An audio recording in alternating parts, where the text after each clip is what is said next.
11:27 gabi. Sa buong condo unit, ang tangi na lamang nakabukas ay ang maputlang ilaw sa kisame nga aming sala. Katatapos ko lang maglikpit ng pinakainan at basa pa ang basahan na hawak ko.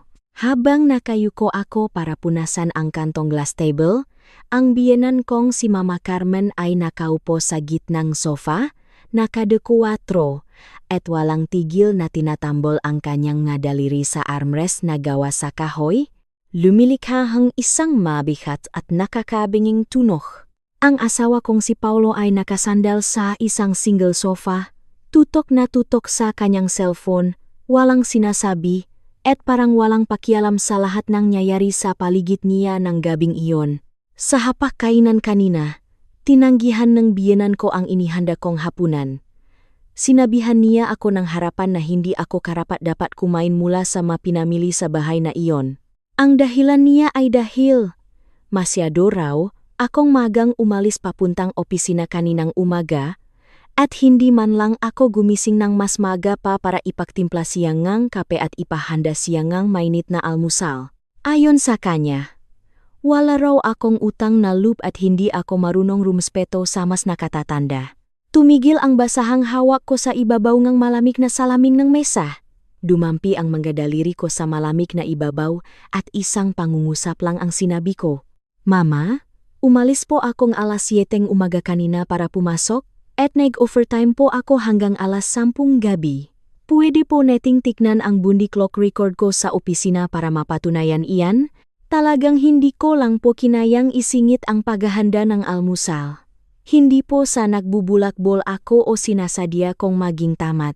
Ang nag-iisang pangungusap na iyon ang naging mitsa na nagpasabok sa lahat ng gulo ng gabing iyon. Biglang tumayo si Mama Carmen mula sa sofa. Tila nayanik ang sahig sa lakas ng bagsak ng kanyang mapaa. Isang matinis at nakakapasong boses ang nangibabaw sa mahinang ugong electric fan sa sala. Dinuro niya ako sa mukha at bawat salitang lumabas sa bibig niya ay parang pang-usisa. Kapag nagsasalita ang matatanda, mananahimik ka, sino ka para sumagot at magdahilan?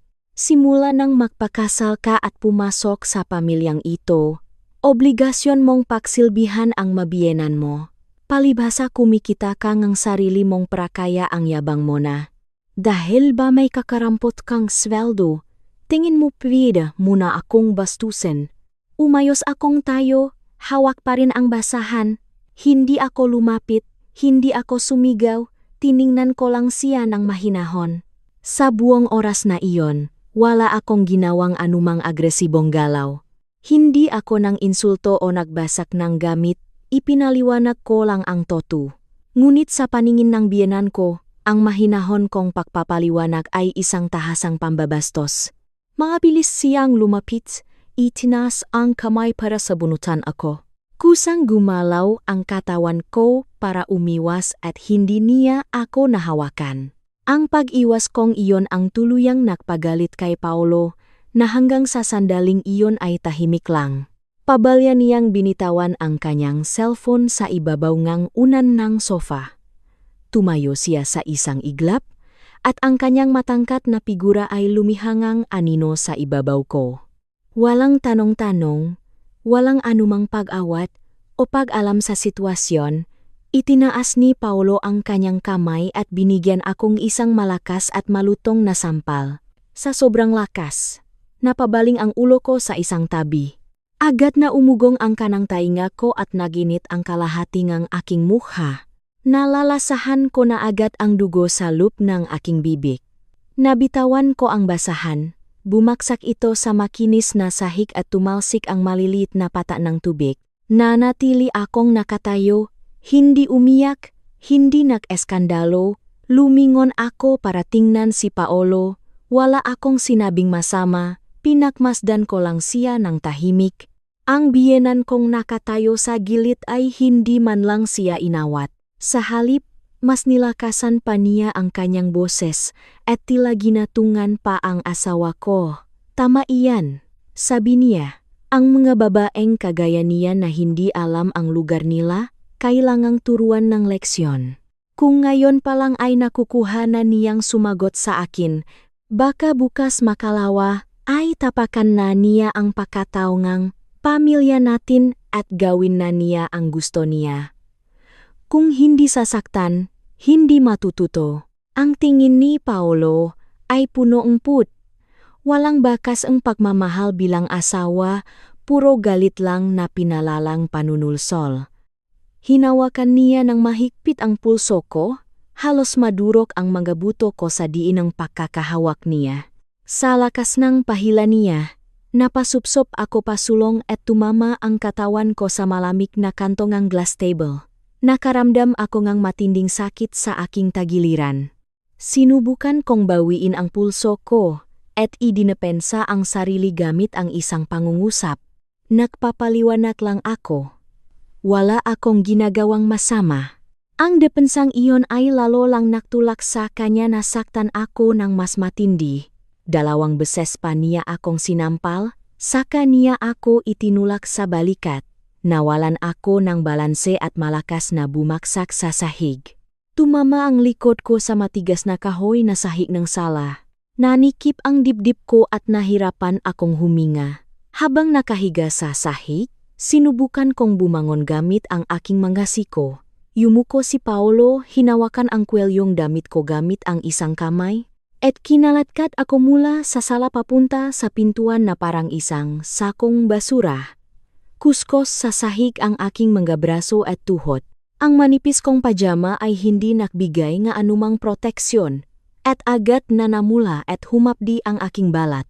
Sa buong prosesong iyon, hindi ako nanlaban, hindi ako nakmura, hindi ako nagpakita ng anumang marahas na resistensya. Nakasunod lang sa amin ang biyenan ko, mabilis na naglalakad habang patuloy na nagmumura. Bawat salitang lumalabas sa bibig niya ay nanghihikayat kay Paolo na saktan ako, na iparamdam sa akin ang lubos na kawalan ng kapangyarihan. Tumama ang binti ko sa gilid ng cabinet malapit sa pinto. Yumuko si Paolo, hinawakan ang braso ko, at sa isang marahas na pagila ay itinulak niya ako. Malakas niyang binuksan ang mabigat na pintuan ng aming unit. Ang malamig na hangin ng habagat mula sa labas ay biglang pumasok sa loob ng bahay, dahilan para manginig ako. Manipis na pantulok lamang ang suot ko at simpleng sinelas na pambahay. Wala na akong naging oras para makakuhang jacket, cellphone, pitaka, o kahit ano. Sa sumunod na segundo, marahas nila akong itinulak palabas. Malakas na sumara ang mabigat na pinto. Ang tunog ng paklok ng pinto ay malinaw na umalingaw-ngaw sa tahimik na hallway. Tuluyang pinuputol ang ugnayan ko sa liwanag at init mula sa loob. Pasuray-suray akong sumandal sa malamig na pader ng hallway para manatiling nakatayo. Ang sensor ng ilo sa hallway, na natrigger ng pagbagsak ng pinto, ay bumukas. Inilawan nito ang namumula kong muka at ang gusot-gusot kong itsura. Bago pa man ako makapagsalita, biglang bumukas ang bintana ng aming unit na nakaharap sa hallway. Pumasok ang malamig na hangin sa siwang nito. Dumungaw ang biyenan ko. Tinitingnan ako mula sa itaas na may malupit na tingin at nakakalasong tono. Bawat salita niya ay punong lantat na pagbabanta. Ang boses niya ay bumasak sa katahimikan ng gabi at malinaw na umabot sa aking matainga. Tandaan mo itong mabuti. Sabi niya, ngayong gabi, dahil lang sa sumagot ka, pinalayas ka namin. Kung maglakas loob ka pang sumagot o magpakita ngang kahit konting pagmamatigas bukas, bubugbugin ka namin hanggang sa manahimik ka, hanggang sa sumunod ka. Pagkatapos niyang sabihin iyon, malakas niyang isinara ang bintana. Muling binalot ng nakakabinging katahimikan ang buong hallway. Ako na lang ang natirang nakatayo sa ilalim ng malamig na ilaw, namamagang muha, at ang aking pulso, tagiliran, at mga tuhod ay puro pasa at gasgas. Mula sa loob, naririnig ko ang mahinang boses ng biyenan ko at ni Paolo na nag-uusap. Paminsan-minsan, umaabot sa akin ang ilang mapanlight na salita. 11:30 gabi, mag-isa akong lumabas ng building. Ang malamig na simoy ng hangin sa Quezon City ay tumagos sa manipis kong pajama. Wala akong jacket, walang laman ang mabulsa ko, walang cellphone, walang susi, at walang kahit isang kusing na pera. Ang manipis na sinelas ay hindi sapat para protektahan ako sa lamig ng semento. Namamaga at nag-init pa rin ang kanang pisngi ko, at hindi nawawala ang pag-ugong sa aking tainga. Ang mga markas sa aking pulso, ang mga gasgas sa aking mga tuhod at braso, bawat sugat ay malinaw na katibayan ng mga nangyari. Hindi ako nanatili sa lobby. Naklakat ako ng diretso patungo sa bakanteng parke ng aming condo village. Halos patay na ang lahat ng ilaw sa buong building, maliban sa ilaw sa sala namin na patuloy na nakabukas. Mula sa labas, makikita ang dalawang anino na gumagalaw. Wala silang nararamdamang kahit anong konsensya. Nakwekwentuhan at nagtatawanan pa rin sila sa loob. Tuluyang kinalimutan ang taong malupit nilang itinapon palabas. Sumandal ako sa malamig na pader malapit sa lobby ng kabilang building. Hindi ko iniyuko ang aking ulo bilang tanda ng kahinaan. At hindi rin ako tuminggala para magmakawa. Alam ko na sa mga sandaling iyon, ang anumang pagmamakaawa ay sasagutin lamang nilang mas matinding pang-aabuso at pangungutya. Dahan-dahan kong itinaas ang aking kamay paturo sa bintana ng aming unit, eksakto kung saan nakatutok ang mga CCTV kamera ng buong building. Umayos ako ngang tayo, dahan-dahang inikot ang aking katawan, at inilantat sa kamera ang mga marka ng sampal sa aking muha, ang mga pasa sa aking lig, at ang mga gasgas sa aking mga braso. Ang sistema MCCTV ng Tondo ay sumasakop sa buong lugar ng walang blind spot. Buong-buo nitong na-record ang eksena kung paano ako itinapon sa labas sa gitnang gabi, nakasuot ng manipis na damit at punong sugat. Ito ang aking unang matibay na ebidensya. Nanatili akong nakatayo sa dilim. Malinaw kong narinig ang mahinang tunog ng pagbukas ng bintana sa itaas. May sumisilip sa akin mula sa siwang ng kurtina. Hindi ako tumingala, nanatili lang akong walang kibo. Alam ko ang motibo nila. Hinihintay nilang manginig ako sa lamig, tuluyang bumigay, at kumatok sa pinto para magmakaawa. Hinihintay nilang bukas ng umaga, iyuyuko ko ang ulo ko at aminin ang pagkakamali ko, para patuloy akong mahing manugang na pwede nilang kontrolin at apihin kahit kailan nila gusto. Ang pagbabanta kanina ngang biyenan ko na, kapag sumagot ka pa, bubugbugin ka namin hanggang sa manahimik ka, ay malinaw pa ring umaalingaw-ngaw sa aking isipan. Ngunit sa pagkakataong ito, wala akong naramdamang takot, kundi isang napakalinaw na pag-isip. Makalipas ang ilang minuto, ang maliit at nakatagong backup cellphone na hindi nahanap ni Paolo sa luong sikretong bulsang damit ko ay bahagyang nag-vibrate. Ang buong usapan mula sa pagtatalo, ang pananakit, ang pagpapalayas, at ang mapagbabanta ng biyenan ko ay buong-buong na record at nai-save. Automatiko itong nai-backup sa cloud at nalok, imposibleng mabago o mabura. Ito ang ikalawang susing ebidensya na inihanda ko, na tuluyang nagpapatibay sa makatotohanan ng pang-abuso, pananakot, at malisyosong pagpapalayas na ginawa ng pamilya ng asawa ko. Lalong lumamig ang hangin ng gabi. Ang malamig na hamog ay nanuot sa aking katawan. Ang magasgas kong balat ay masakit na humahapdi sa tuwing dadampi ang hangin. Dahan-dahan akong naglakad patungo sa gilid na hindi sakop ng kamera sa ilalim ng building. Tumihil ako roon. Hindi ako lumabas sa kabuang sakop ng CCTV at hindi rin ako lumapit sa pintuan ng aming bahay. Sinasadya kong manatili sa isang posisyon na malinaw na nagpapakitang mag-isa ako at walang kalaban-laban. Matagal na nakabukas ang ilaw sa itaas. Paminsan-minsan ay umaabot sa akin ang mga putol-putol na pag-usap ng biyenan ko at ng asawa ko. Ang tono ng biyenan ko ay puno ng pagyayabang.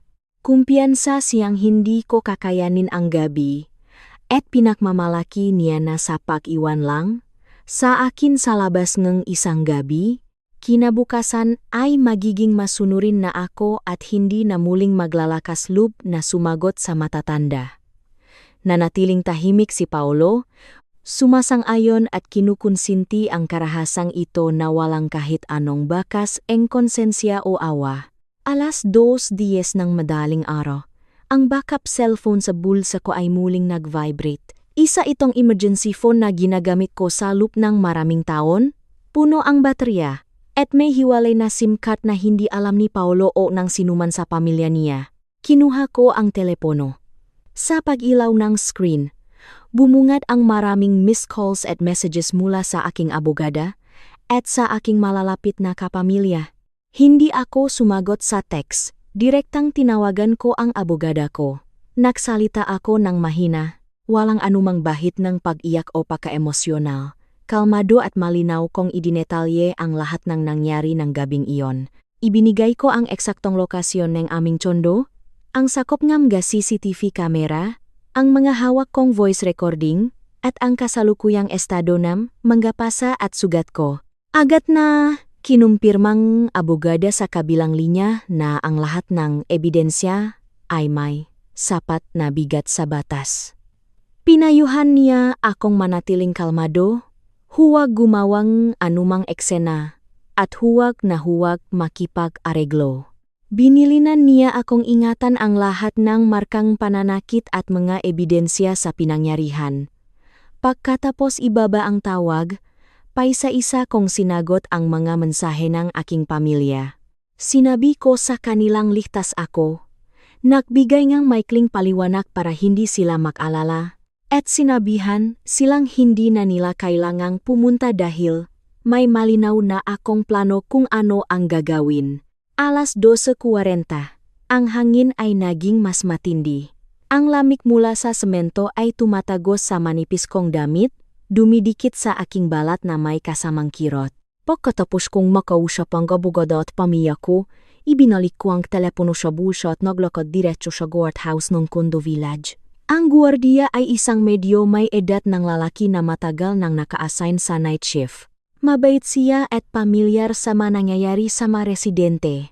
Lumapit ako sa bintana ng guardhouse at diretsahang ipinaliwanag ang sitwasyon ko. Sinabi ko lang na pinalayas ako ng pamilya ko sa gitna ng gabi at wala akong mapupuntahan. Tinanong ko kung pwede ba akong makisilong sa isang sulok ng guardhouse para sa gabing iyon. Hindi ako umiyak, hindi ako nagreklamo, at hindi ko sinadyang magpaawa. Mula sa bintanang salamin, malinaw na nakita ni Kuya Gert ang markangang sampal sa mukha ko at ang manamumulang pasasalik ko. Walang maraming tanong. Tumango siya at binuksan ang maliit na pintuan para papasukin ako. Binuksan pa niya ang isang maliit na electric heater sa loop. Ang guardhouse ay maliwanag, mainit, tuyo, at ligtas sa malamig na hangin sa labas. Sumandal ako sa isang sulok, nakasandal sa pader.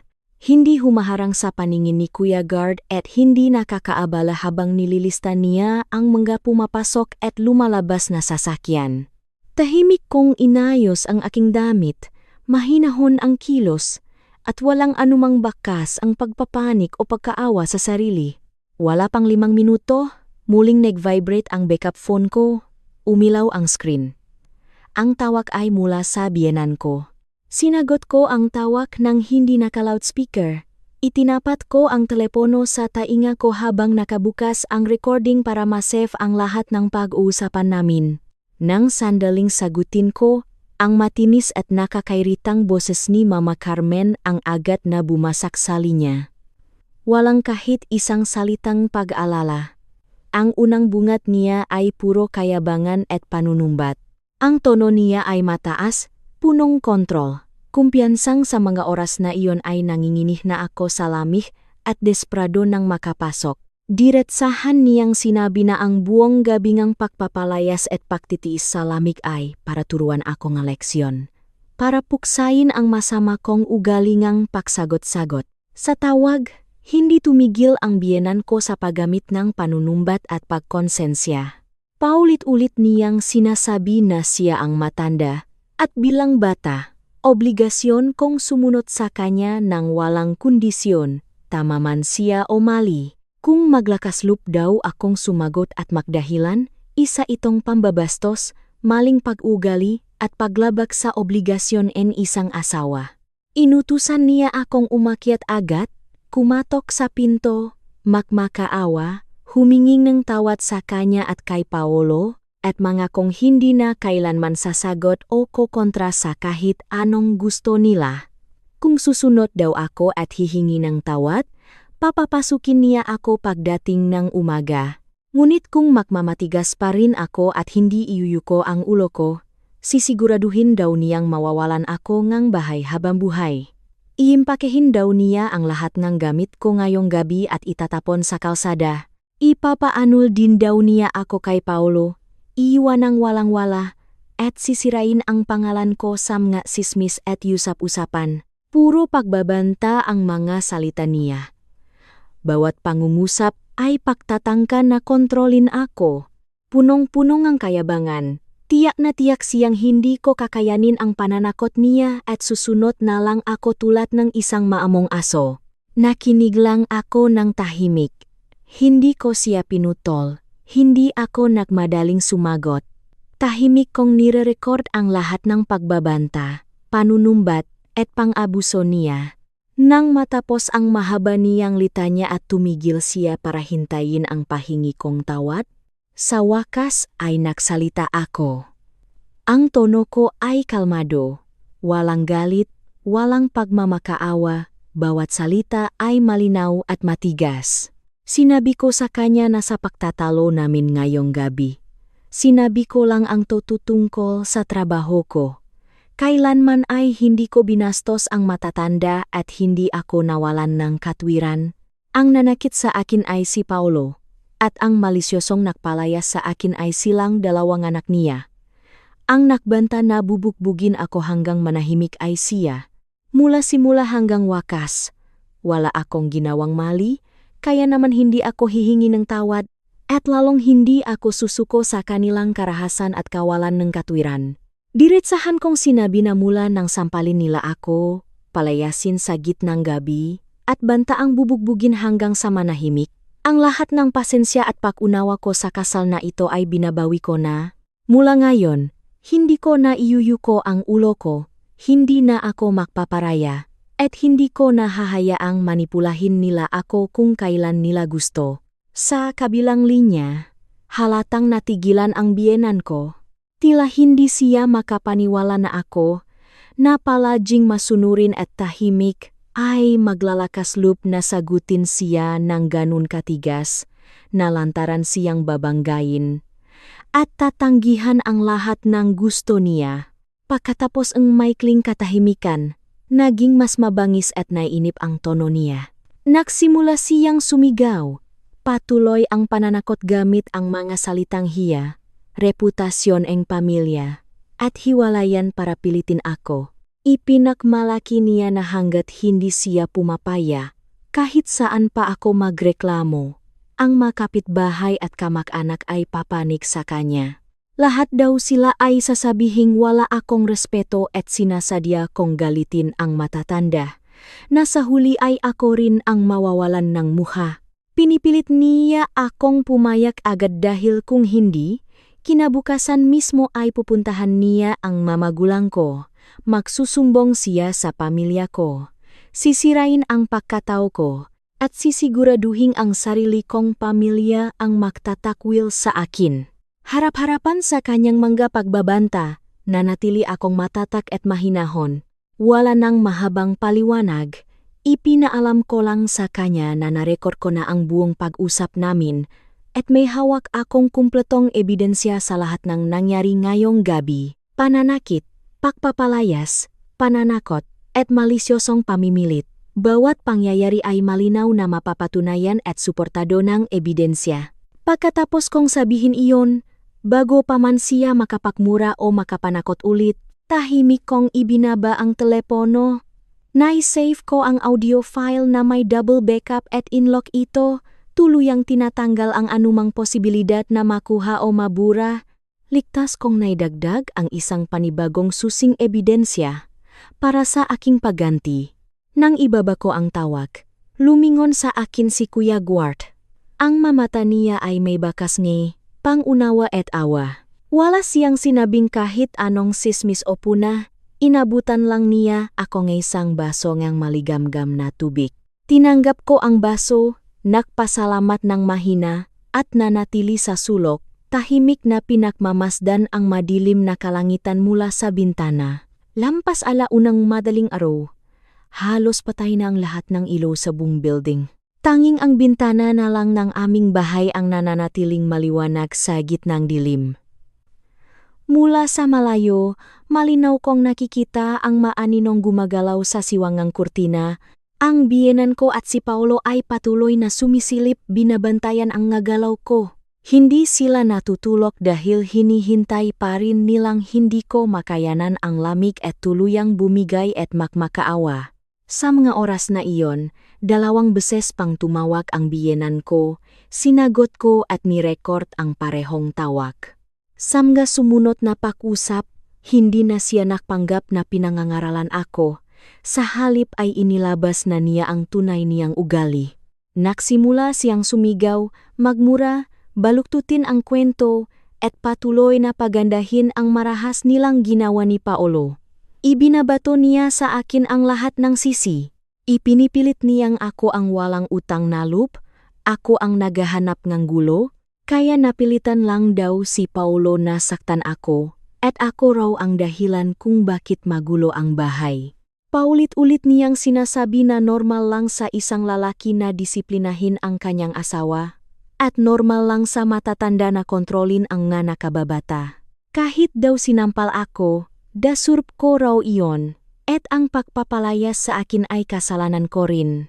Ang lahat ng gabaluktot at walang kwentang katwirang ito ay buong-buong na-record ng telepono, nagiging matibay na ebidensya ng kanilang kayabangan, baluktot na moralidad, at sinadyang pananakit. Alas 6 ng umaga, tuluyan nang nagliwanag ang kalangitan. Ang buong Quezon City ay nabalot ng kulay, abong liwanag ng umaga. Ang buong Tondo Village ay dahan-dahang nagising mula sa katahimikan ng gabi. Ang exhaust fan sa hallway ay nagsimulang umikot. Nagdadala ang sariwang hangin. Ang malamig na hamog ay dahan-dahang nawala.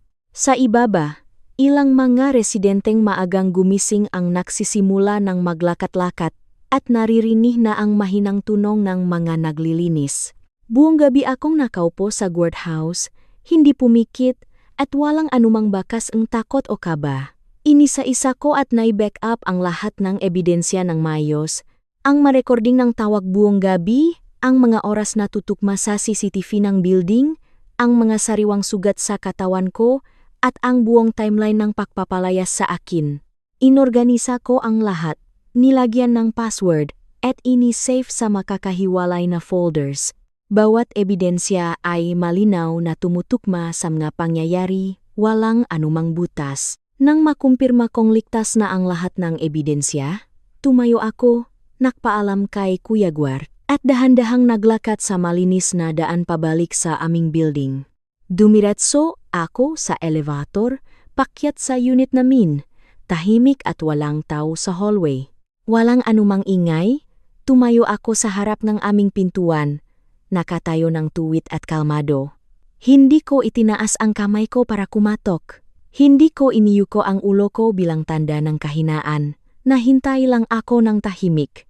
Ang ilaw na buong gabing nakabukas sa lupeng bahay ay nagbibigay ang mahinang liwanag sa siwang eng pinto. Mula sa loop, naririnig ko ang mahinang tunog nga taong kumikilos, tunog nga plato, tunog mula sa banyo. Gising na ang biyenan ko at si Paolo at ginagawa na ang normal nilang gawain na parang hindi nangyari ang pananakit, pagpapalayas, at pananakot kagabi sa inaasahan nila. Hindi ko kinaya ang malamig na gabi. Malamang ay naisip nilang bumigay na ako sa lamig at umiyak na kumatok sa pinto para humingi ng tawad, o kaya na may nakapulupot ako sa isang sulok ng hallway, nanginginig na parang basang sisiyo. Pagsapit ngang umaga, inaasahan nilang maga ang mga mata ko, nakmamakaawa, at masunuring makikinig sa kanilang mga pangaral at panunumbat, tuluyang nawalan ng sariling pagkatao at tapang. Alas 7:02 umaga, tumunog ang glock ng pinto. May nakbukas nito mula sa loop, si Paolo. Nakasuot siya ng pajama, mayos ang buhok, at kalmado ang muha. Walang anumang bakas ang konsensya o pagsisisi sa kanyang nga mata. Ang plano niya talaga ay buksan ang pinto para makita ang kaawa-awa kong hitsura, tapos ay makukunwaring maawa siya sa akin para manipulahin ang emosyon ko, para iparamdam sa akin na dapat akong magpasalamat sa awa nila at aminin ang kasalanan ko. Sa sandaling tuluyang bumukas ang pinto at nag-angat ng tingin si Paulo para tingnan ako, biglang tumigil ang mundo niya. Ang maaliwalas niyang mukha ay biglang nagsalubong. Ang kalmado niyang ekspresyon ay biglang nawala. Nanigas siya at hindi makapaniwala sa nakikita niya. Ang imahe na inisip niya na ako ay umiyak, gusgusin, at nanginginig sa lamig ay hindi nangyari. Nakatayo ako ng tuwid, mahinahon ang mukha. Ang mamarkang sampal sa pisngi ko at ang mga pasasalik ko ay malinaw na nakikita. Ngunit walang anumang bakas ng pagkaawa sa sarili o pagpapakumbaba. Ang mga mata ko ay malinaw at payapa. Wala ring anumang bakas ng takot o kaba sa aking tindig. Hindi ito ang mahinang tao na inaasahan niyang mamanipula. Napatigil si Paulo sa may pintuan. Kusang napababa ang tingin niya mula ulo hanggang paa ko. May halong gulat at pakalito sa kanyang mga mata. Natahimik siyang 2 segundo. Saka niya sinubukang bawiin ang kontrol sa sitwasyon gamit ang kanyang pamilyar na mayabang na tono, sinusubukang sindakin ako. Tama na ang drama, sabi niya ng mahina. Isang gabi na ang lumipas. Siguro naman kalmado na iyang init ng ulo mo. Pumasok ka na, maghilamos, at maghanda ng almusal. Huwag ka nang gumawa ng eskandalo rito sa labas. Bago pa man siya matapos magsalita, narinig ang mabilis na yabag ng sinalas mula sa loob. Ang biyenan kong nakasuot ng roba ay mabilis na lumapit sa pinto. Itinabi si Paulo, at idinungaw ang ulo sa hallway para tingnan ako. Kanina, ang mukha niya ay puno ng kayabangan, kumpiyansang nanalo na siya. Ngunit sa sandaling makita niya ang itsura ko, ang ngiti sa labi niya ay nanigas at tulyang naglaho. Tinitigan niya ang kalmado kong mukha at ang tuwid kong tindig. Ang kayabangan sa kanyang mga mata ay napalitan ng gulat, pagtataka, at bahagyang kaba. Nakaisip na siya en napakaraming paraan kung paano ako magmamakaawa, pero kailanman ay hindi niya inaasahan na pagkatapos isang gabing pananatili sa labas na puro sugat, mananatili akong kalmado at buo ang loob. Hindi nakpapakita ang kahit anong senyales ang pagsuko o kahinaan. Agad na nagsalubong ang kilay ng biyenan ko. Gamit ang kanyang mapangaping tono, sinubukan niya akong sindakin bilang isang nakatatanda. Anong klaseng ugali iyan? Buong gabi kang nawala tapos hanggang ngayon hindi ka pa rin nagsisisi. Sinasabi ko sa iyo, kung hindi ka hihingi ng tawad ngayon, huwag ka ng asa na makakapasok ka pa sa bahay na ito. Nanatili akong nakatayo sa hallway. Tinitingnan silang dalawa ng mahinahon. Hindi ako nakipag-away. Hindi ako nagpadala sa emosyon. Itinaas ko lang ang aking kamay at inilabas ang backup cellphone na hawak ko. Malinaw na umilaw ang screen. Ipinapakita ang folder kung saan nakalagay ang lahat ng organisa kong ebidensya. Sa buong magdamag, inayos ko ang mga voice recording, ang mga oras ng pangyayari, at ang mga detalye ng aking mga sugat. Lahat ay maayos na nakalinya sa screen.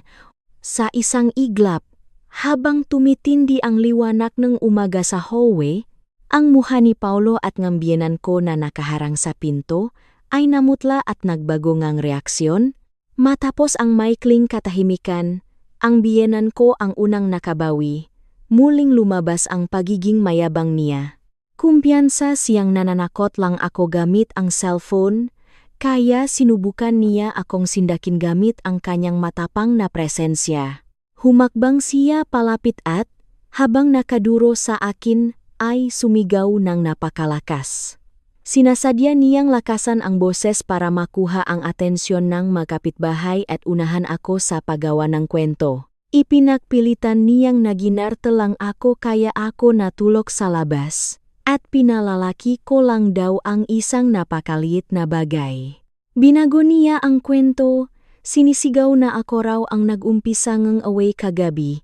Binastos ko raw ang matatanda, at napilitan lang daw si Paolo na itulak ako dahil sa sobrang galit.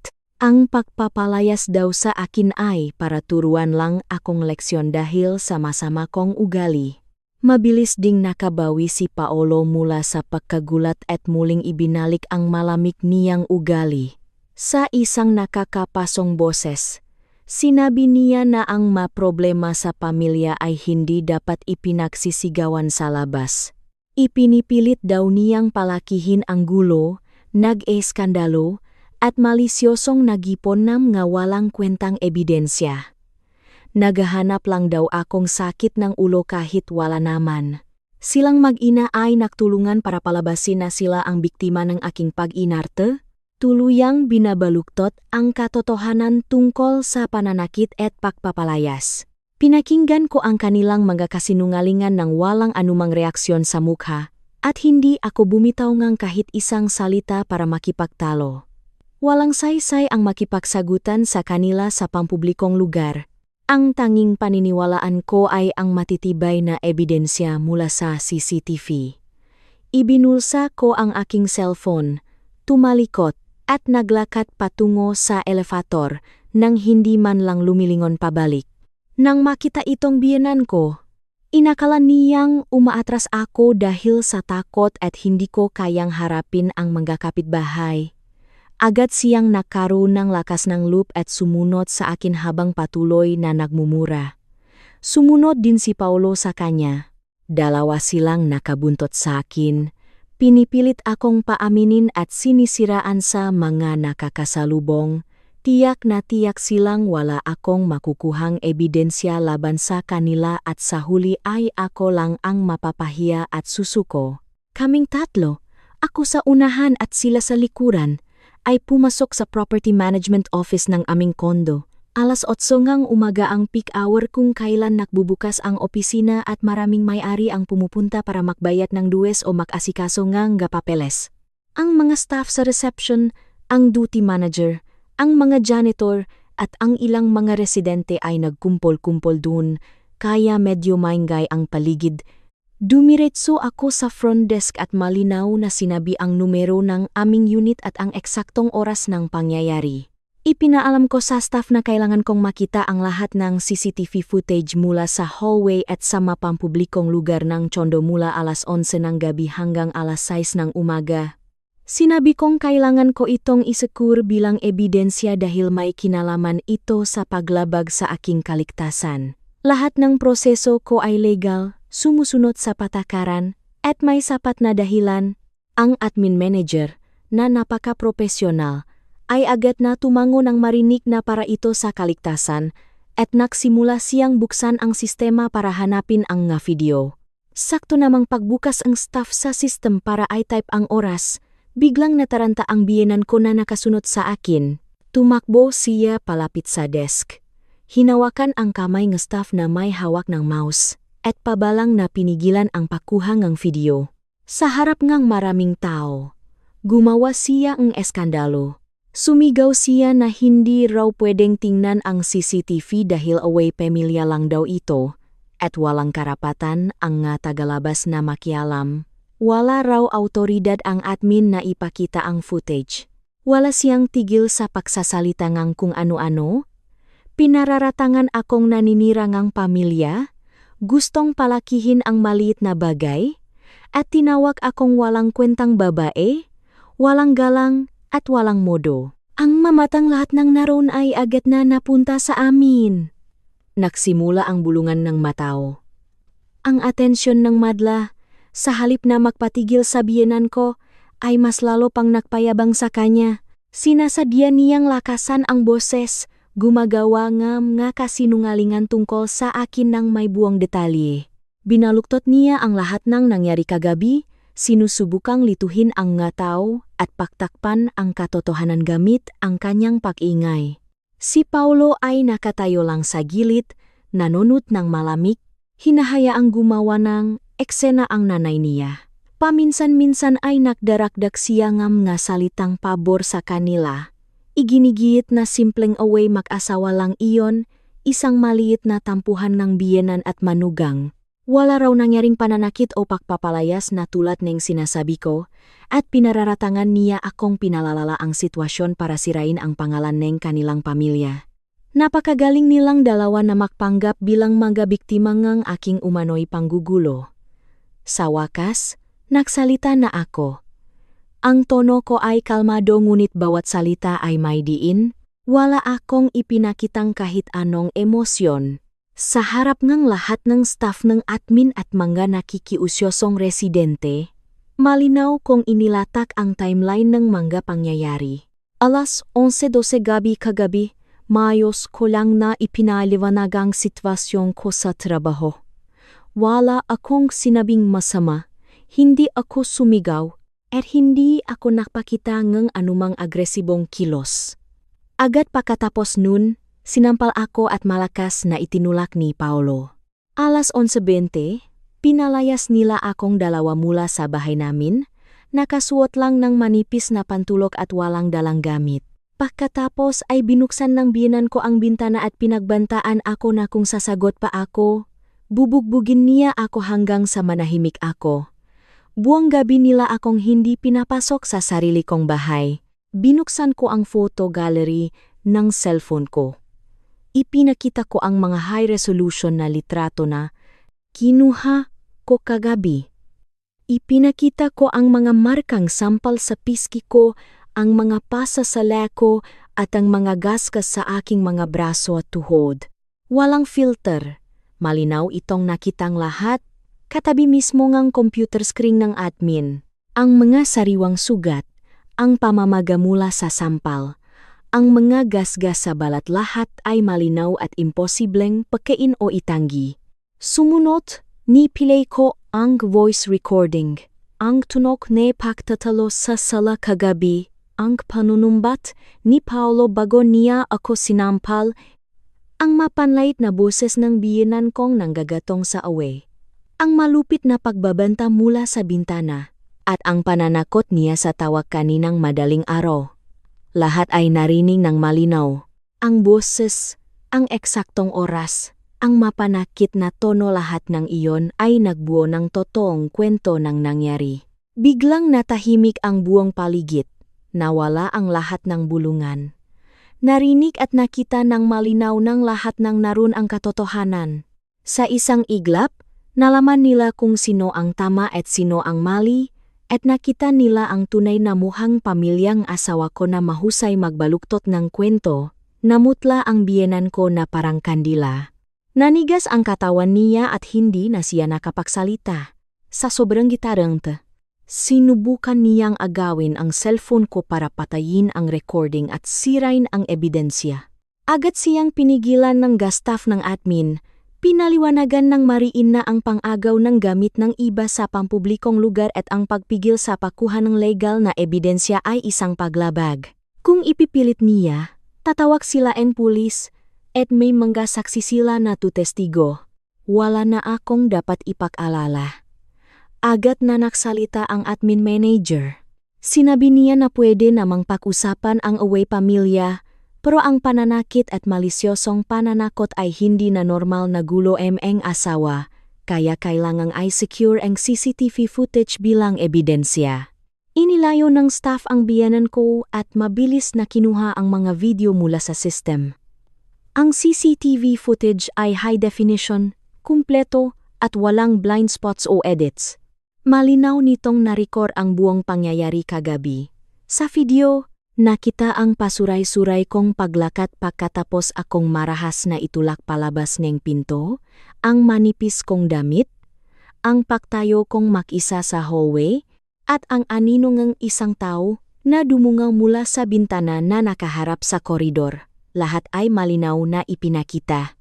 Ang oras, ang lugar, ang galaw ng bawat isa lahat ay tumukma ng perpekto sa voice recording at sa malitrato ngang sugat ko na bumuo ngang isang kumpleto at matibay na kadena ngang ebidensya. Sa harap ng matitibay na ebidensyang ito, tuluyang dumilim ang mukha ni Paolo. Hindi na niya kayang panindigan ang pagiging kalmado at pagmamarunong niya. Ang kanyang mamata ay nagpapakita na lang ang kaba at matinding hiya. Tuluyan ding nataranta ang biyenan ko. Hindi na siya naglakaslup na gumawa ngang eskandalo sa harap ngang maraming tao. Biglang lumambot ang tono niya at nagsimulang mautal-utal sa pahingi ngang pasensya. Paulit-ulit niyang sinasabi na dinidisiplina lang daw niya ang nakababata, na nadala lang sa emosyon, at isang pagkakamali lang daw iyon dahil sa init ng ulo. Sinusubukang pagaanin ang ginawa nilang pananakit. Ang maresidente na nakakita ngang toto ay nagsimulang magbulungan ng mga pagbatikos. May nagsabi na wala dapat puwang ang pananakit sa asawa.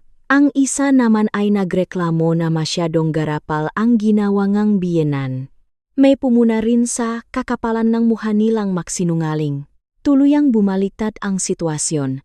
Ang kwentong ginawa ng biyenan ko na ako raw ay nagiinarte at walang utang na loob ay tuluyang gumuho. Ang naiwan na lang ay ang pandidiri at pambabatikos ng madla sa kanila. Nanatili akong kalmado sa buong proseso. Pinakmamasdan silang mula sa pagiging mayabang ay naging takot. Mula sa paggawang kwento ay nawalan ng kakayahang ipagtanggol ang sarili. Wala akong naramdamang kahit anong awa. Pinakiusapan ko ang staff ng admin na i-backup ang lahat ng CCTV footage at bigyan akong opisyal na incident report na may malinaw na oras, lugar, at detalyeng pangyayari. Pinastamp ko ito ng opisyal na selyo ng Property Management Office para magamit bilang matibay na ebidensya sa korte. Pagkatapos kong makuha ang mga dokumento at ang flash drive na naglalaman ng mga video, ibinulsa ko ang cellphone ko at tiningnan ang dalawa, na ang mga mukha ay puno ngang hiya nang walang sinasabing kahit na ano. Matapos ang malaking kahihiyan sa admin office at ang pagbaliktad na paningin na gataw sa kanila, nataranta ng husto si Paolo at ang nanay niya. Alam nilang totoo ang lahat ng hawak kong ebidensya, ang mga CCTV footage, ang mga voice recording, at ang mga sugat sa katawan ko. Kung magpapatuloy pa sila sa paggawang ingay, lalo lang mapapatunayan ang kasamaan nila at tuluyan silang masisira. Para iligtas ang kanilang sarili at maiwasan ang mas malaking problema, agad silang nakibangang taktika. Nakipag-ugnayan sila sa barangay hall para huminging tulong. Nagdadahilan na kailangan lang nilang mediasyon para sa isang maliit na problema sa pamilya. Ang plano nila ay pilitin akong pumayag sa isang areglo at bawiin ang anumang balak kong pagsasampaing kaso. Alas 9 ng umaga, nagbukas ang opisina ng barangay. Ang mamamagitan ay isang opisyal ng barangay. Nasanay sa pag-aayos ng mga away pamilya at kapitbahay, patas at may mahabang karanasan. Nakatanggap akong tawag mula sa barangay kaya mag-isa akong nagpunta roon. Nauna na palang dumating si Paolo at ang biyenan ko. Nakaupo sila sa mesa, may mga mukhang paawa at parang inosente. Nagpaplano na magpabiktima sa harap ng opisyal para linisin ang kanilang pangalan. Nagsimula ang mediation. Ang biyenan ko ang unang nagsalita. Binago na naman niya ang kwento at gumawa ngang bagong kasinungalingan. Sinabi niya na mahirap daw pakisamahan ang ugali ko, walang galang, at palaging nahahanap ng away sa loob ng bahay. Sinabi niya na kagabi, dahil lang sa isang napakalit na bagay, sinadya ko raw siyang sagut-sagutin at bastusin na naging sanhing gulo sa pamilya. Nagsinungaling siya na mabait daw talaga si Paolo at mapagmahal sa pamilya, na hindi raw ito nakikipag-away kahit kanino, at ang kawalan ko raw ng respeto ang nagtulak dito para mawalan ng kontrol at mahinang itulak lang ako, na hindi naman daw matatawag na pananakit. Tungkol sa pagpapalaya sa akin, idinahilan niyang nagawa lang daw iyon dahil sa sobrang tensyon at gusto lang daw nila akong bigyan ng oras para kumalma at mag-isip ng walang masamang intensyon. Sumunod naman si Paolo. Nakukunwaring seryoso habang inaamin ang kanyang pagkakamali sa harap ng opisyal. Ngunit iniwasan niya ang pinakamabigat na issue. Umamin lang siya na nadala siya ng emosyon kagabi at na hindi tama ang ginawa niya, pero hindi niya binanggit ang tungkol sa pananakit, sa pagpapalayas, o sa pananakot nila. Ibinunton niya ang lahat ng sisisam nga maliliit na problema sa bahay. Sinasabing, resulta raw itong hindi magandang komunikasyon sa pagitan naming mag-asawa at nang maganay pong tampuhan ng biyenan at manugang. Pilit niyang pinapaliit ang isyu ng pananakit bilang isang simpleng away pamilya para maiwasan ang anumang legal na pananagutan. Napakagaling nilang magtulungan para gumawa ng perpektong kwento, inilalarawan akong maarte, walang katwiran, at sakit sa ulo, habang sila raw ang nagpapasensya at umunawa. Ang layunin nila ay linlangin ang opisyal, ipasa sa akin ang lahat ng sisi, at pilitin akong patawarin sila para matapos na ang issue. Nakinig lang ako ng tahimik. Hindi ko pinutol ang kanilang mga kasinungalingan. Hinayaan silang umarte at magsinungaling para pumasok sa record ng barangay ang kanilang mga pahayag. Nang matapos silang dalawa at hinihintay ng pumanik sa kanila ang opisyal, kalmado kong inilabas ang lahat ng aking ebidensya, isa-isang binabasag ang kanilang mga kasinungalingan. Una, ipinakita ko sa opisyal ang opisyal na incident report mula sa admin ng Chondo at ang kopya ng CCTV footage na malinaw na nagpapakita ng lahat ng nangyari kagabi. Pinatunayan ng video na wala akong ginawang kahit anong agresibong kilos, hindi ako sumigaw, at hindi ako nang insulto. Malinaw na si Paulo ang unang nanakit sa akin, bago nila ako inilabas sa bahay na manipis lang ang suot sa gitnang gabi. Sumunod, pinatuktok ko ang buong recording ang nga malulupit na salitanggang biyenan kong nanggagatong, na nagtutulak sa anak niyang saktan ako, at ang pagsigaw niya mula sa bintana na kung sasagot pa ako, bubugbugin niya ako hanggang sa manahimik ako. Ang pananakot niya sa telepono noong madaling araw ay malinaw ding umalingaw-ngaw sa loob ng barangay hall. Panghuli, ipinakita ko ang mga litrato ng masugat ko sa muha, lig, at braso. Ang maoras-eng pakuhang litrato ay malinaw na tugma sa oras-eng pangyayari at sa video sa CCTV, kaya nakabuo ito ngang hindi matatawarang ebidensya. Ang sunod-sunod na pagpapakita ko nga matitibay na ebidensya ay tuluyang sumira sa kanilang nga ginawang kasinungalingan. Sa harap ng mga katotohanan na mutla na naman ang biyenan ko, nagsimula siyang mautal. Hindi na niya kayang panindigan ang pag-arte bilang biktima. Sa kanyang pagpanik, nagsimula siyang magsalita ng hindi tugma, at ang makwentong ginawa niya kanina ay tuluyang nakabutas-butas. Hindi na rin nakatiis. Dumilim ang mukha niya at natahimik na lang siya, hindi na makapagpanggap na nagsisisi. Ang mga mata niya ay puro kaba at hiya. Sinuri ng mabuti ng opisyal ng barangay ang mga ebidensya, ikinumpara ang mga pahayangang makabilang panig, at agad niyang nakita ang buong katotohanan.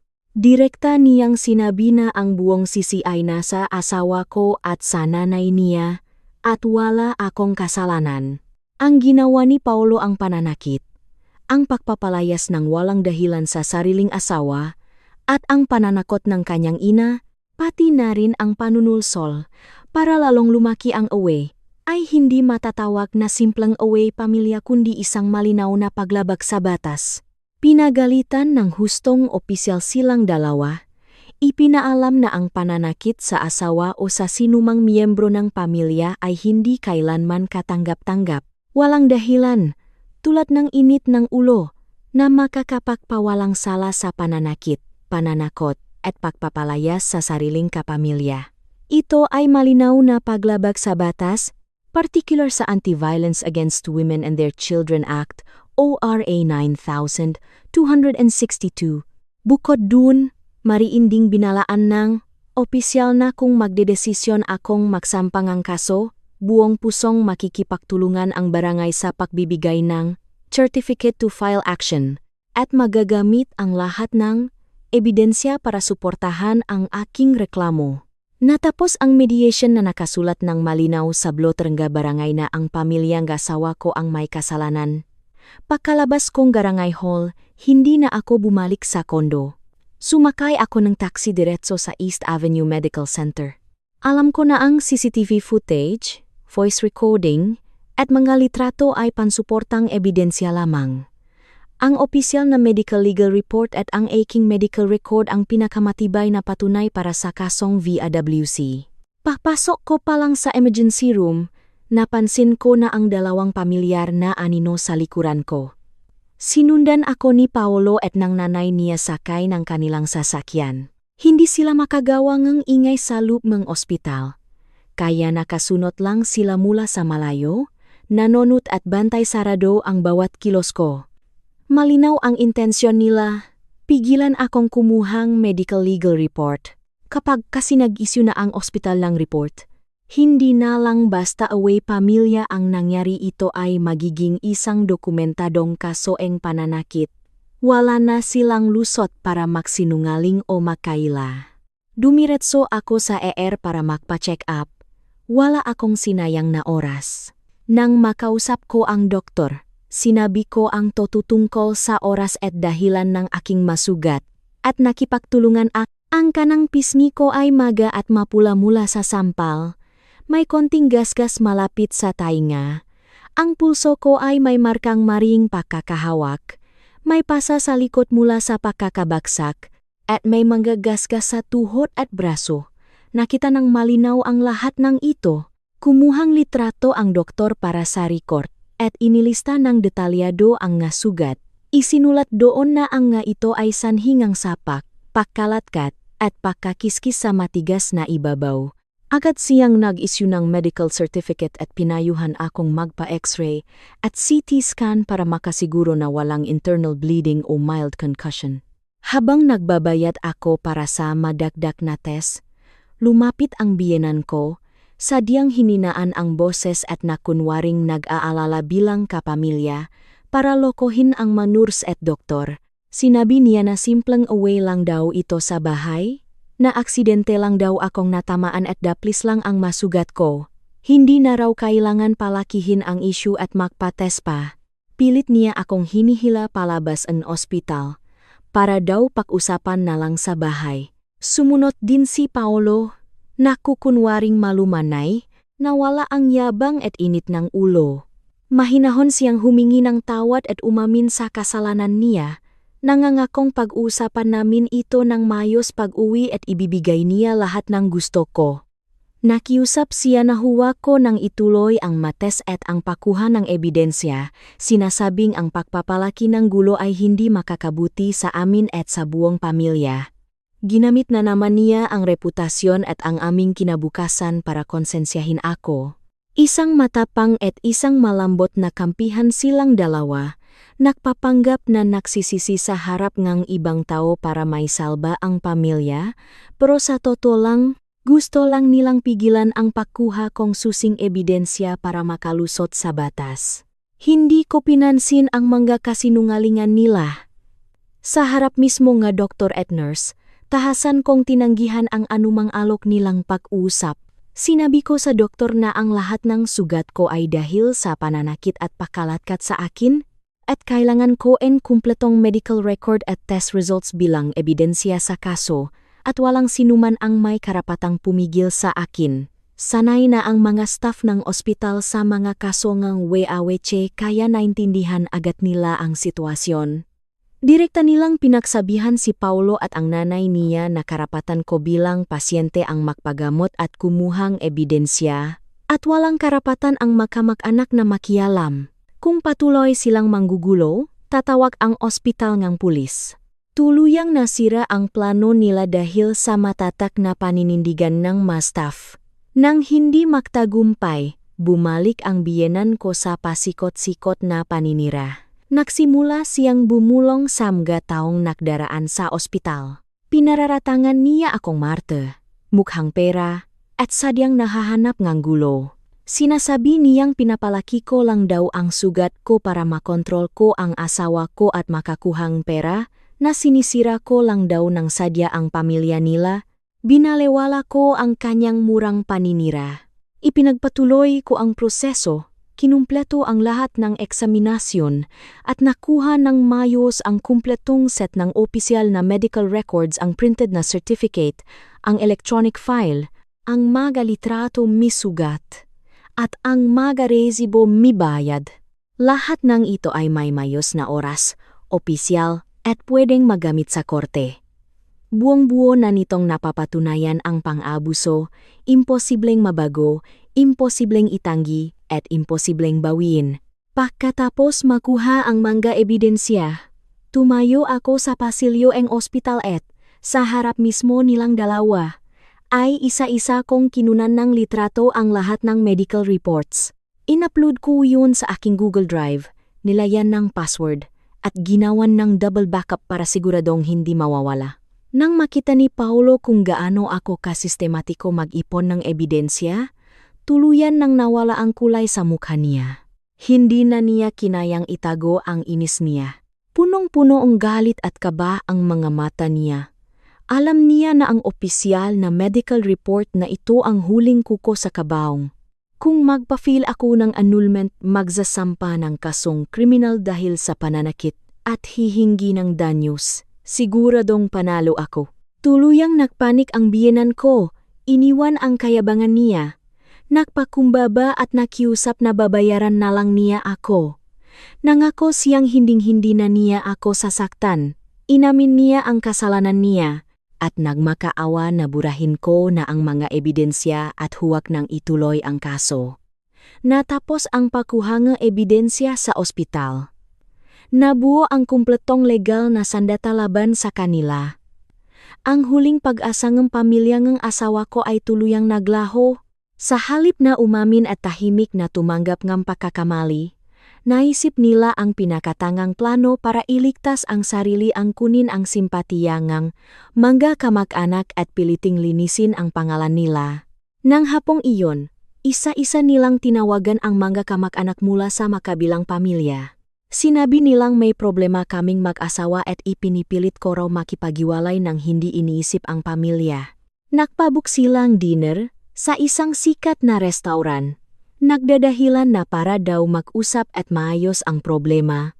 Pero ang totoo, gusto nilang tipunin ang matatanda para ipitin ako. Gusto nilang gamitin ang pagiging makamag-anak bilang utang na loob para pilitin akong umatras, bawiin ang reklamo, at kalimutan ang nangyaring pananakit.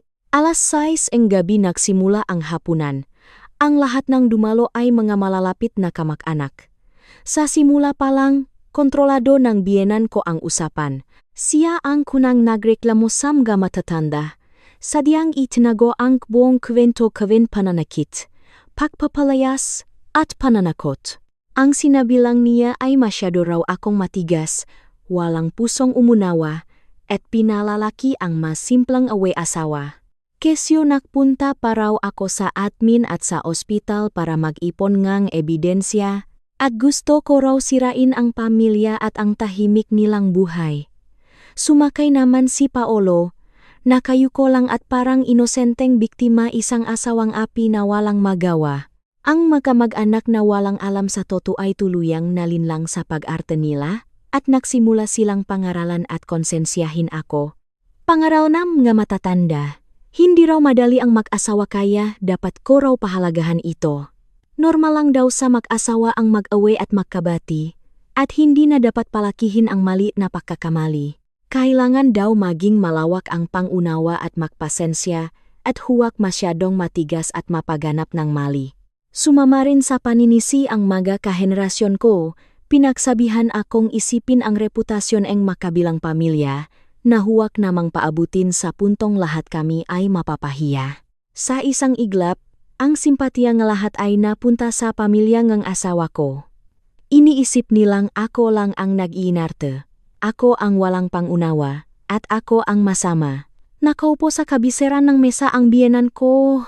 Nang makita niyang pabor na sa kanya ang sitwasyon, bumakas ang kayabangan sa mga mata niya. Kumpiyansa siyang dahil sa pakikisama sa mga kamag-anak, mapipilitan akong umatras at bawiin ang kaso ngayong gabi. Sa harap ng lahat ng pangongonsensya at panghuhusga, hindi ako nagmadaling sumagot. Hindi ako nagwala, hindi ako umiyak, kalmado lang akong nakaupo at nakikinig sa kanilang mga pangaral. Nang matapos silang lahat at inaasahan nilang aminin ko ang pagkakamali ko at susuko, dahan-dahan kong inilabas ang cellphone ko. Hindi ako nagsalita ng mahaba. Direktang pinatuktok ko ang buong voice recording nangyari sa sala kagabi. Ang pananakit ni Paolo, ang panggagatong at pagmumura ng biyenan ko, ang malupit na pagbabanta niya mula sa bintana na, kung sasagot ka pa, bubugugin kita hanggang sa manahimik ka. Ang malinaw at nakakakilabot na mga boses, ang tahasang pananakit at pananakot, ay umalingaw-naw sa buong VIP room. Binasak ang pekeng katahimikan. Biglang natahimik ang kanina'y maingay na hapunan. Natigil ang lahat ng manakpapayo. Nagiba ang reaksyon ng lahat ng naron. Sinamantala ko ang pagkagulat nila. Isa-isa kong ipinakita ang mga high-resolution na litrato ng aking masugat, ang mga opisyal na medical legal report, at ang kopya ng barangay blotter na nagpapatunay na sila ang may kasalanan. Inilatak ko lahat ng malinaw sa harapan nila. Ang mga markang sampaw sa mukha ko, ang mga pasa at gasgas sa katawan ko, ang mga opisyal na dokumentong may tatak na nagpapatunay ng pang-abuso matitibay na ebidensya.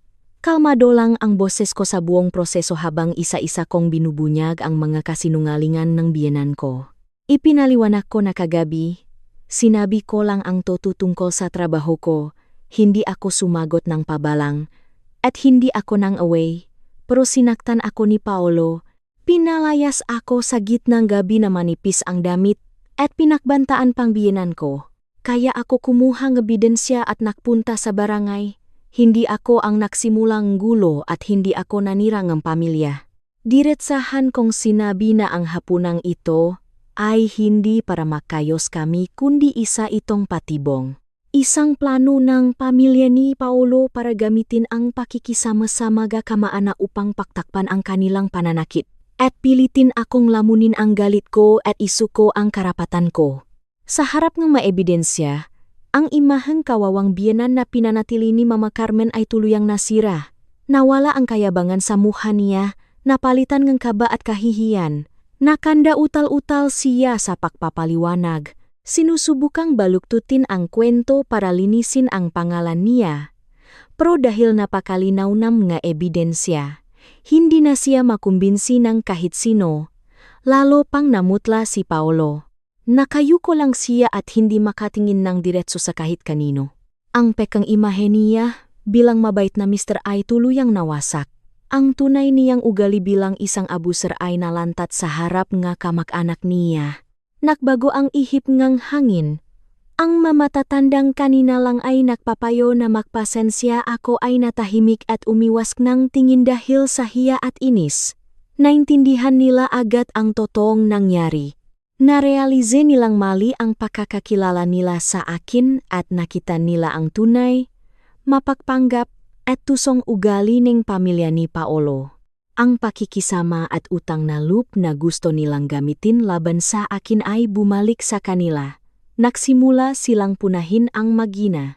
Sinabi nilang hindi kailanman tama ang pananakit sa asawa, na sobra na ang mambugbog, at ang konsentihin at palalain pa itong isang nakatatanda ay walang kwenta at nakakahiya.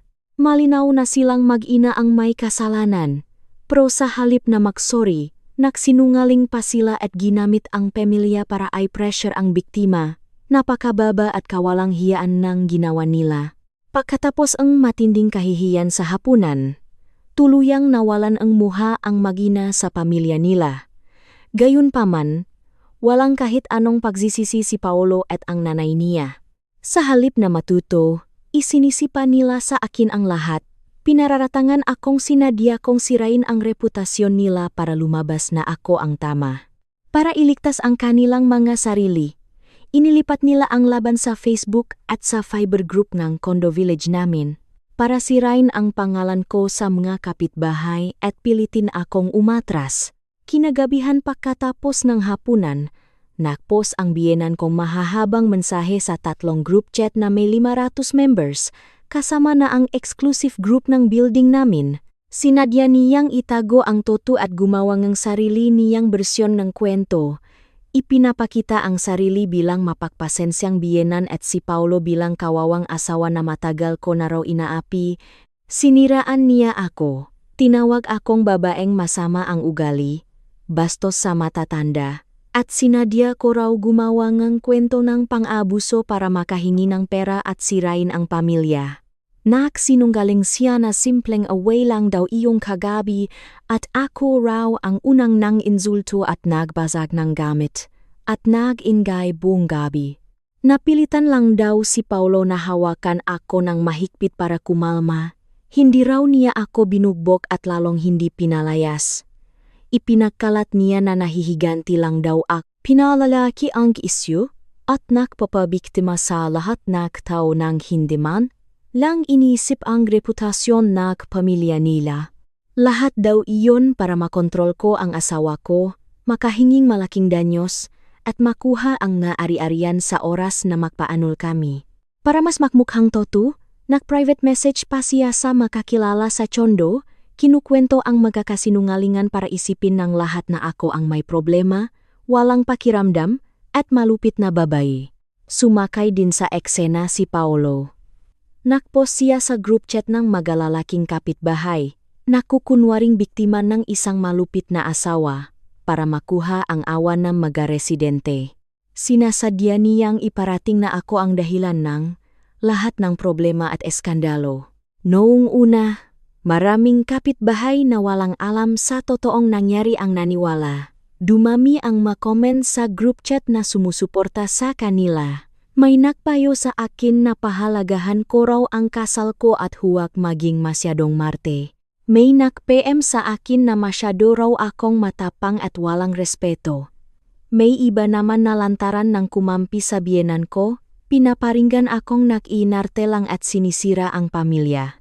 Ilang araw na ang pamilya ni Paulo ang kumokontrol sa usap-usapan sa Condo Village. Sa pamamagitan ng pagpapabiktima, nagawa nilang makuha ang awa ng iba kahit panandalian lang. Nang makita ko ang magabaluktot na comments, hindi ako nakmadaling sumagot. Hindi ako naging emosyonal. Hinayaan ko lang silang magpakalat ng sismis at paninira, para mas lalo nilang baunin ang sarili nila. Tahimik akong kumuhang screenshots ng lahat ng posts nila, pati ang mga private messages kung saan nila ako siniraan. Inipon ang lahat ng ebidensya ng kanilang cyberlibel at paninirang puri. Inantay kong umabot sa sukdulan ang paninira ng biyenan ko at ni Paulo at tuluyang makuha ang simpatiya ng makapitbahay. At dun, nang walang pag-alinlangan, in-upload ko sa lahat ng group chats ang kumpletong set ng ebidensya. Walang mahabang paliwanag. Walang paawa effect, walang pakiusap. Ebidensya lang ang pinagsalita ko. Sunod-sunod kong ipinos ang mga video clips mula sa CCTV ng Chondo, ang buong voice recording ng pananakit, ang original na litrato ng masugat ko na walang filter, ang opisyal na medical records mula sa ospital, at ang blotter mula sa barangay na nagpapatunay na sila ang may kasalanan. Lahat ng ebidensya ay may saktong oras, konektado sa isa't isa, at hindi mapapasubalian direktang bumabasag sa bawat kasinungalingan ng asawa at biyenan ko. Ang voice recording ay nagpatunay sa malupit na banta ang biyenan ko. Kung sasagot ka pa, bubugbugin kita hanggang sa manahimik ka. Ang CCTV footage ay malinaw na nakpakita kung paano ako itinapon sa labas sa gitna ng gabi nang nakapantulok lang. Ang medical report ay direktang nakumpirma na ang mga sugat ko ay galing sa pananakit at pagkalatkat. Ang opisyal na dokumentong barangay ay nagpapatunay sa kanilang pananagutan. Ang buong set ng ebidensya ay malinaw at direkta. Pakakita palang mga kapitbahay, agad nilang naintindihan ang buong katotohanan ng nangyari. Naglagay lang ako ng isang maikling caption. Kagabi, pinaliwanag ko lang ang schedule ko sa trabaho. Hindi ako ng insulto, sumagot ng pabalang, o naging agresibo. Ako ay naging biktima ng pang-abuso ng sarili kong asawa. Pinalayas ako sa gitnang gabi at pinagbantaan ng biyenan ko. Lahat ng ebidensyang ito ay kinuha sa legal na paraan at totoo, walang dagdag, walang bawas. Ang mga bintang na nag-imbento lang akong kwento, nagpapanggap para makakuhang ganyos, at naninira ng pamilya ay pawang paninirang puri. Na-screenshot ko na ang lahat at nakahanda akong magsampang ng kaukulang kaso sa korte. Pagkapos kong nga ebidensya, tuluyang nagbago ang ihip ng hangin sa lahat ng group chat. Ang makapitbahay na kanina lang ay bumabatikos sa akin ay biglang natahimik. Unti-unti nilang nakita ang totu, at nandidiri sila sa tunay na ugalingang pamilya ni Paulo na nagawa pang baluktutin ang kwento, makpabiktima, at manirangang iba. Naintindihan ng lahat na ang totong naghahanap ng gulo, nananakit, at malisyosong gumagawa ng problema ay si Paulo at ang nanay niya. At mula simula hanggang dulo, ako ang totoong biktima ng pananakit, pagpapalayas, at paninirang puri. Ang paningin ng mga kapitbahay ay bumaliktad. Maraming residente ang nagsimulang bumatikos sa magina sa mga group chat. May nagsabing dapat walang puwang ang domestic violence, na ang mambukbok at siraan ang asawa pagkatapos ay sobrang walang kwentang ugali. Ang isa naman ay pinuna ang biyenan na nagsulsol sa anak para manakit, na wala raw itong modo bilang isang nakatatanda. May iba ring ng asar na pagkatapos nilang gumawa ng kasalanan, nagawa pa nilang manira sa internet para maglinis ng pangalan na pakakapal daw ng muha. Sa loob lang ng kalahating oras, ang reaksyon sa mga group chat ay nagbago mula sa pag-atake sa akin patungo sa pagkasuklam sa asawa at biyenan ko. Ang mga kakilala na una nang napaniwala ng biyenan ko ay na-chat sa akin para magsorry. Sinasabing nalinlang lang sila ng kanyang mga kwento at mali ang pahuhusga nila. Ang mabuting reputasyon na pilit iningatan ng pamilya ni Paulo, ang imahe niya bilang mabait na asawa at ang nanay niya bilang maunawaing biyenan, ay tuluyang nawasak sa buong condo village. Nang makita ng biyenan ko ang tambak na batikos sa group chat at ang pagwasak nga ebidensya sa mga paninira niya, nataranta siya. Nagdelete siyang mamensahe sa group chat at naktangkang makpaliwanag para isalba ang pangalan nila. Pero habang nakpapaliwanag siya, mas lalong nakikita ang butas sa kwento niya at mas lalong naiinis ang matao sa kanila. Si Paulo, walang nasabi. Tahimik na parang patay sa buong nangyari. Hindi na siya nangahas magreklamo para kumuhang awa. Matapos masira ang reputasyon nila sa mga group chat, nawalan ng kakampi ang mag-ina, ang pangalan at dignidad nila ay bumagsak sa zero. Sa huli, binitiwan na nila ang kanilang kayabangan at sa sobrang desperasyon, nagsimula silang mahanap ng paraan para makipag-areglo, umaasang mabawasan ang pinsala at baka sakaling maayos pa ang sitwasyon. Kinaumagahan.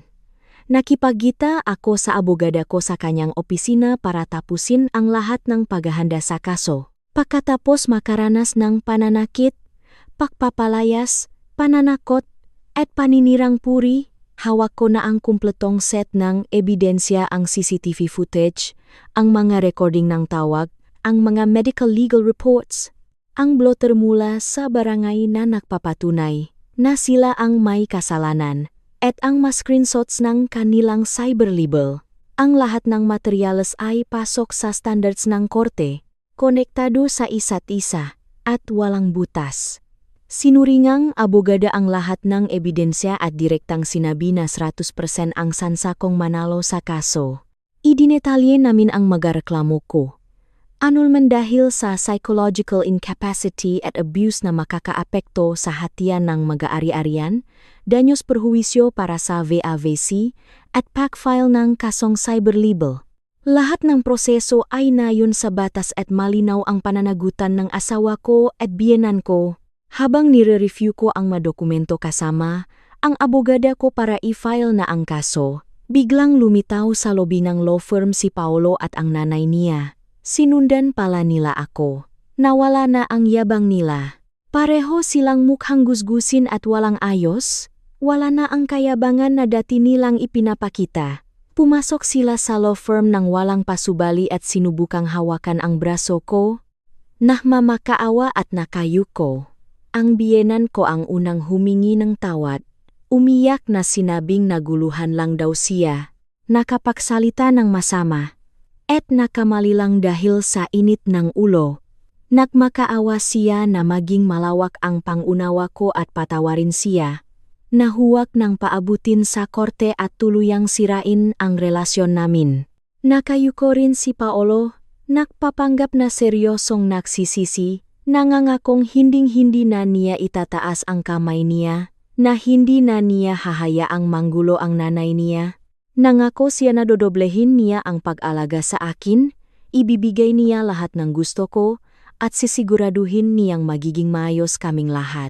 Ang hiling lang niya ay bawin ko ang maebidensya at ang kaso, at bigyan siya ng pagkakataong magbago. Para hikayatin ako, ipinanggako niya na ililipat sa pangalan ko ang maari-arian namin.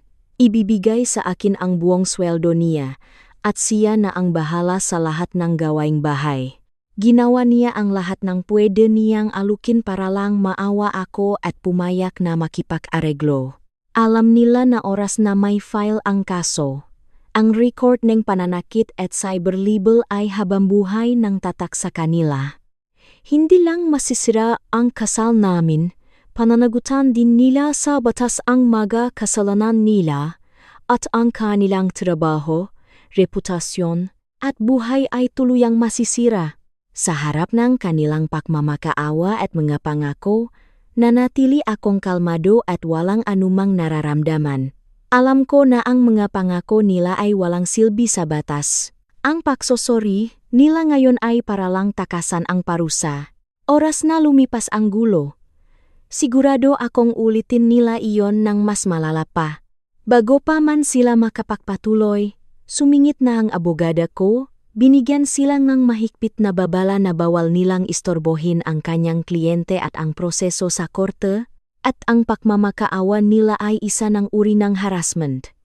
Sa harap nila, mariin kong tinanggihan ang anumang alok na areglo, mediation, o pag-atras ng kaso. Diretsahan kong sinabi sa kanila na nang saktan nila ako, pinalayas sa gitnang gabi, pinagbantaang bubagbugin hanggang manahimik, at siniraan sa internet, hindi nila ako binigyan ng kahit anong pagkakataon. Kaya ngayon, hindi ko rin sila bibigyan ng pagkakataong magsori at umatras. Ang pananakit ay hindi nagtatapos sa isang beses uulitin at uulitin nila iyon. Ang pagpapasensya sa kasamaan ay lalo lang magdudulot ng mas matinding pinsala. Ang lamat sa kasal na ito ay hindi na kailanman maayos. Nang marinig ang naging desisyon ko, namutla ng husto ang biyenan ko. Namula ang mga mata niya at nagsimulang umiyak at magreklamo, sinusubukang gamitin ang pagiging matanda at pagiging kapamilya para konsensyahin ako. Tuluyan ding tinanggal ni Paolo ang maskara niya. Bumalik ang galit at inis sa mata niya, ngunit dahil matibay ang mga ebidensya at siya ang may sala, hindi siya naglakas loob na magwala sa publiko. Hindi ko na sila pinansin, tinalikuran ko sila at itinuloy ang pag-asikaso nga dokumento kasamang abogada ko kinumpirma ang prosesong pag-file, ang nga detalyeng demand, at ang listahan ng makaisusumitang ebidensya. Nang makalabas nege law firm, puno nege kahihiyansi, Paolo at ang nanay niya. Ngunit may konting pag-asa pa silang natitira, hindi pa handang tuluyang sumuko. Kumbinsido silang ginagawa ko lang ito dahil sa matinding galit na matigas lang ang salita ko pero malambot ang puso.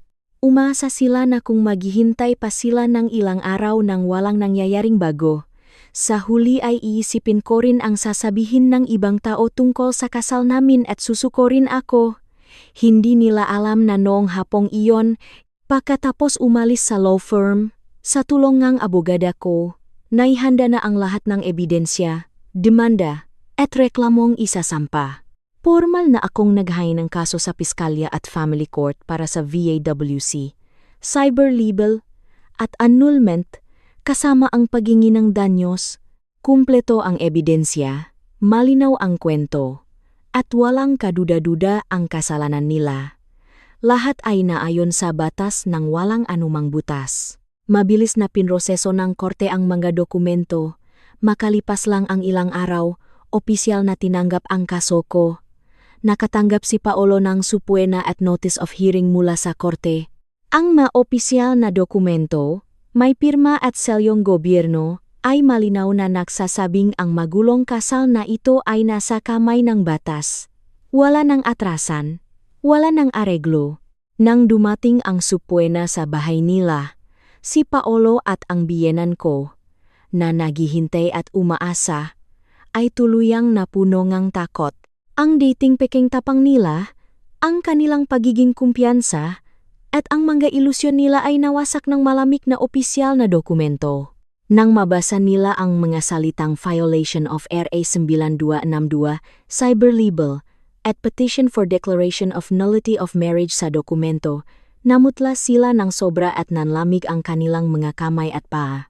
Doon lang nila na-realize na hindi ako nakbibiro o nananakot lang. Talagang desidido akong ipaglaban ang makarapatan ko hanggang sa huli, para tuluyang putulin ang kasal na ito na punong mananakit at pang-abuso. Sa sobrang takot, ibinaba na nila ang kanilang pride at desperadong sinubukang ayusin ang sitwasyon. Walang tigil ang pagtawag at pagtext ng biyenan ko, humihingi ng tawad. Iniwan na niya ang pagiging mayabang at paulit-ulit na nagsisisi sa mga masasamang sinabi niya, sa pagiging mapakmataas, sa pag-aakalang siya ang nasusunod na dalalang daw ngang kanyang pagiging makitit ang isip. Nangako siyang hindi na kailanman mangingialam sa aming mag-asawa at nagmakaawa na iurong ko ang kaso. Si Paolo ay tuluyang nakpakumbaba. Ibinaba niya ang kanyang ego at pilit na nakipakita sa akin ng maraming beses, humihingi ng tawad ng buong puso, at inamin ang lahat ng kasalanan niya, ang pananakit, ang hindi pagiging patas, at ang pagpapaubaya sa panggugulong ng ina niya. Sumulat pa siya ang promissory note, nilista ang magababaguhin niya. Ipinangakong lahat ng ari-arian ay ililipat sa akin, ibibigay ang buong sweldo niya, ipapalipat ng bahay ang nanay niya, at hinding-hindi na mananakit kailanman. Ginamit niya ang lahat ng paraan para makiusap na patawarin ko siya at bigyan ng ikalawang pagkakataon. Sumausaw ulit ang mga kamag-anak ng makabilang pani, ginagamit ang card na pamilya tayo at magpasensya ka na. Pilit nila akong kinukumbinsi na patawarin sila at kalimutan na lang ang nangyari. Iginit nila na kapag nahatulan na silang korte, ang record ng VAWC ay habambuhay nang nakadikit kay Paolo. Masisira ang kanyang trabaho, credit score, at reputasyon, at ang buong pamilya ay mapapahiya ng tuluyan. Sa kabilang ng lahat ng kanilang pagmamakaawa, pagpapakumbaba, at pakiusap, nanatili akong malamig at buo ang loob mula umpisa hanggang huli, hindi nagpadala sa awa kahit kaunti. Tandang-tanda ko pa ang gabing iyon, isang simpleng pagpapaliwanag ko ang sinuklian nilang sampal, marahas na pagkalatkad, at pagpapalayas sa gitnang lamig.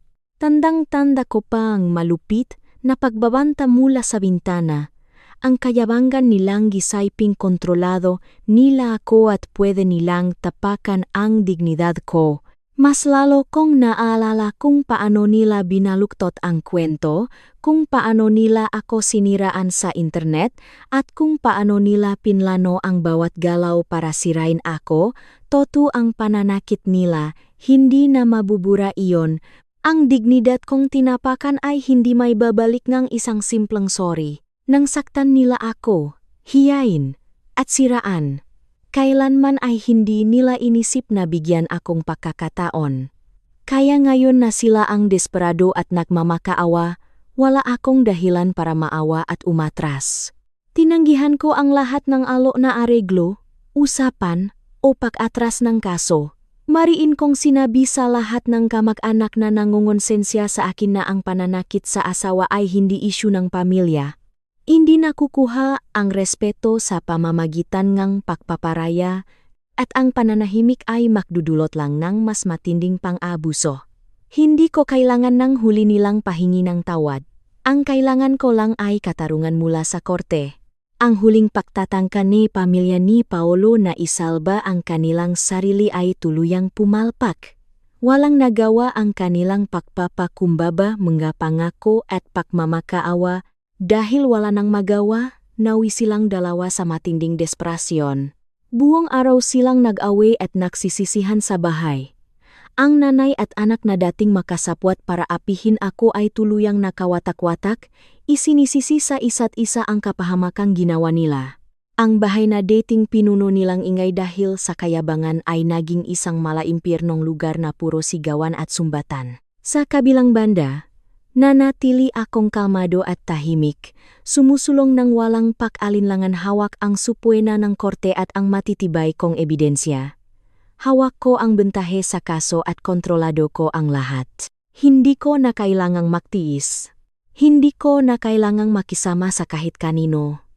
Hindi ko na kailangang maging biktima ng pang-aabuso. Nakalaya ako ng tuluyan mula sa isang nakakasakal at sirang kasal, mula sa isang walang katwirang biyenan at isang asawang nananakit, mula sa pagiging isang mahinang, biktima na sinaktan dahil lang sa simpleng pagsagot at tinakot palabas ng bahay.